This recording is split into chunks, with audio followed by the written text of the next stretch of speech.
لو في نصيحة عايزة تديها للطلبة دلوقتي هتبقى ايه؟ عايزه اقول لكم ما تيأسوش، اي حد مراكم حاجه او مضيع اي حاجه هيلحق يلمها. ما تخافوش وما تصدقوش كلام اي حد، ما تقلقوش مثلا من قلق اللي حواليكوا. الانسان اصلا لما بينحط في ضغط هو بيتفاجئ بقدراته. فانت لو فعلا ناوي واستعنت بالله، ربنا هيعينك فعلا تقدر تلم كل اللي انت عايزه. فما يقلقوش، والدعاء طبعا وبر الوالدين والصلاه.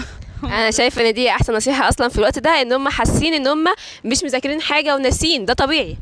لا احنا برضه قبل الامتحانات طبيعي، اصلا اي طالب الامتحانات بيبقى خايف وحاسس ان هو مش هيعرف يحل حاجه، خصوصا ان الفتره دي لسه ما بداوش يحلوا امتحانات قوي، لسه بادئين فيها.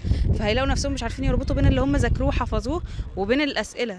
بس فعلا مع الوقت ومع المراجعه لسه في وقت، ولسه في وقت هتحلوا امتحانات كتير. وسبحان الله لما بتخش اللجنه اصلا ربنا بيفتحها عليك، هي كده كده اصلا المجموع ده نصيبك ورزق من الله.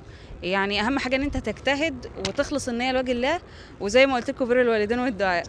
فبس هو ده يعني اهم حاجات.